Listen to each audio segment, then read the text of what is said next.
প্রশ্ন ৬। পণ্যে জীবনচক্রের প্রসার মিশ্রণের প্রভাব। উত্তর, সহজ ভাষায় বিষয়টি কি? পণ্যের জীবনচক্রের প্রসার মিশ্রণের প্রভাব বলতে বোঝায় একটি পণ্য যখন বাজারে আসে এবং ধীরে ধীরে জনপ্রিয় হয়ে একসময় পুরনো হয়ে যায়, তখন প্রতিটি ধাপে তাকে পরিচিত করার জন্য প্রচারণার ধরন কিভাবে পাল্টে যায়। একটি মানুষের যেমন জন্ম, শৈশব, যৌবন ও বার্ধক্য থাকে, পণ্যেরও তেমনি ৪টি ধাপ থাকে: সূচনা, প্রবৃদ্ধি, পূর্ণতা ও পতন। প্রতিটি ধাপে বিজ্ঞাপন, ছাড় বা ব্যক্তিগত বিক্রয় কৌশলের ওপর ভিন্ন ভিন্ন প্রভাব পড়ে। সহজ কথায়, পণ্যটি এখন কোনো অবস্থায় আছে তা বুঝে তাকে প্রচার করার কৌশল সাজানোই হল পণ্যের জীবনচক্রের ওপর প্রসার মিশ্রণের প্রভাব। প্র্যাকটিক্যাল লাইফ ব্যবহারিক উদাহরণ: কল্পনা করুন, একটি কোম্পানি বাজারে একদম নতুন একটি স্মার্ট চশমা নিয়ে এলো। শুরুতে কেউ এটি চেনে না, তাই কোম্পানি টিভিতে প্রচুর বিজ্ঞাপন দিচ্ছে যেন মানুষ এটি সম্পর্কে জানতে পারে। এটি হল সূচনা পর্বের প্রভাব। কয়েক মাস পর চশমাটি খুব জনপ্রিয় হয়ে গেল এবং অনেক মানুষ কেনা শুরু করল। তখন কোম্পানি বিজ্ঞাপনের পাশাপাশি ডিলারদের কমিশন বাড়িয়ে দিল যেন সব দোকানে এটি পাওয়া যায়। এটি হল প্রবৃদ্ধি পর্বের প্রভাব। একসময় দেখা গেল সবাই এটি কিনে ফেলেছে, তখন কোম্পানি একটির সাথে একটি ফ্রি অফার দেওয়া শুরু করল যেন বিক্রি ধরে রাখা যায়। এটি হল পূর্ণতা পর্বের প্রভাব। সবশেষে যখন বাজারে আরও নতুন ডিজাইনের চশমা এলো এবং মানুষ এটি কেনা কমিয়ে দিল, তখন কোম্পানি সব বিজ্ঞাপন বন্ধ করে কেবল স্টক ক্লিয়ার করার জন্য বড় ছাড় দিল। এটিই হল পতন পর্বের প্রভাব। বাস্তব জীবনে এভাবেই পণ্যের বয়স বাড়ার সাথে সাথে প্রচারের স্টাইল পাল্টে যায়। পণ্যে জীবনচক্রের প্রসার মিশ্রণের 10টি সহজ ও বিস্তারিত বৈশিষ্ট্য। পণ্যের জীবনচক্রের বিভিন্ন স্তরে প্রচারণার কৌশলগুলো কিভাবে কাজ করে, তার 10টি প্রধান বৈশিষ্ট্য নিচে বিস্তারিত আলোচনা করা হল। ১. সূচনা স্তরে সচেতনতা সৃষ্টি। পণ্যের জীবনের শুরুতে প্রসার মিশ্রণের প্রধান কাজ হল মানুষকে পণ্যটি সম্পর্কে জানানো। যেহেতু এটি নতুন, তাই ক্রেতারা এর গুণাগুণ জানে না। এই স্তরে কোম্পানি বিজ্ঞাপন এবং জনসংযোগের ওপর সবথেকে বেশি জোর দেয় যাতে বাজারে পণ্যটির একটি পরিচিতি বা অ্যাওয়ারনেস তৈরি হয়। ২. প্রবৃদ্ধি স্তরে ব্র্যান্ডের অগ্রাধিকার। যখন পণ্যটি বাজারে চলতে শুরু করে, তখন কোম্পানি বিজ্ঞাপনের ধরন পাল্টে ফেলে।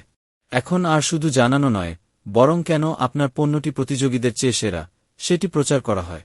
এই স্তরে প্রচারণার প্রভাব ক্রেতার মনে ব্র্যান্ডের প্রতি ভালোবাসা বা পছন্দ তৈরি করতে সাহায্য করে। ৩. পূর্ণতা স্তরে প্রতিযোগিতামূলক প্রচারণা। পণ্যের জীবনের এই পর্যায়ে বাজারে অনেক প্রতিযোগী থাকে, তাই কোম্পানি তার প্রচারণাকে আরও আক্রমণাত্মক করে তোলে। এখানে প্রসার মিশ্রণের কাজ হল কাস্টমার যেন অন্য ব্র্যান্ডে চলে না যায় তা নিশ্চিত করা। বিজ্ঞাপনের পাশাপাশি এখানে সেলস প্রমোশন বা আকর্ষণীয় অফার বেশি কাজ করে। ৪. পতন স্তরে প্রচার খরচ কমানো। যখন পণ্যের চাহিদা একদম কমে যায় এবং মানুষ নতুন প্রযুক্তির দিকে ঝোঁকে, তখন প্রসারের প্রভাবও কমিয়ে আনা হয়। কোম্পানি আর দামি দামি বিজ্ঞাপন দেয় না। এই স্তরে প্রসার মিশ্রণ কেবল পুরনো কাস্টমারদের মনে করিয়ে দেওয়ার জন্য সামান্য প্রচার চালায়। ৫. ব্যক্তিগত বিক্রয়ের কৌশল পরিবর্তন। পণ্যের জীবনচক্রের শুরুতে ডিলার বা খুচরা বিক্রেতাদের পণ্যটি রাখতে রাজি করার জন্য পার্সোনাল সেলিং বা সরাসরি কথা বলার ওপর জোর দেওয়া হয়। কিন্তু প্রবৃদ্ধি স্তরে যখন পণ্যের চাহিদা বেড়ে যায়, তখন কোম্পানি সরাসরি বিজ্ঞাপন দিয়ে কাস্টমার টানার দিকে মনোযোগ দেয়। ৬.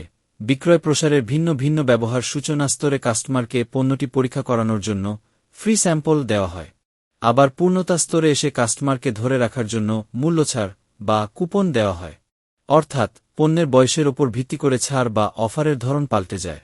৭. বিজ্ঞাপনের মূল লক্ষ্য পরিবর্তন। শুরুতে বিজ্ঞাপন থাকে তথ্যমূলক, ইনফরমেটিভ, যেখানে পণ্যের কাজ শেখানো হয়। প্রবৃদ্ধি স্তরে তা হয়ে যায় প্ররোচনামূলক, পারসুয়েসিভ, যেখানে কাস্টমারকে কিনতে রাজি করানো হয়। আর পূর্ণতা স্তরে তা হয় স্মারক, রিমাইন্ডার, যেন কাস্টমার নাম ভুলে না যায়। ৮. জনসংযোগের মাধ্যমে বিশ্বাসযোগ্যতা। পণ্যের সূচনা লগ্নে বড় বড় ইভেন্ট বা সংবাদ সম্মেলনের মাধ্যমে জনসংযোগ, পাবলিক রিলেশনস, করা হয় যাতে মানুষের বিশ্বাস অর্জন করা যায়। এটি প্রসারের এমন একটি হাতিয়ার যা পণ্যের পুরো জীবনচক্র জুড়েই ব্র্যান্ডের সম্মান ধরে রাখতে কাজ করে। ৯.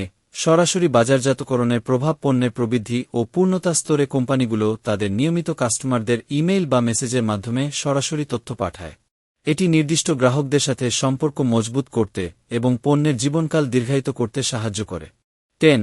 প্রচার বাজেটের সঠিক বণ্টন। পণ্যের জীবনচক্রের ওপর ভিত্তি করেই কোম্পানি ঠিক করে তারা বিজ্ঞাপনে কত টাকা খরচ করবে। শুরুতে খরচ অনেক বেশি থাকে, প্রবৃদ্ধি স্তরে খরচ ও লাভের ভারসাম্য থাকে এবং পতন স্তরে খরচ একদম কমিয়ে ফেলা হয় যাতে লোকসান না হয়। এটি ব্যবসায়ের আর্থিক শৃঙ্খলার একটি বড় বৈশিষ্ট্য।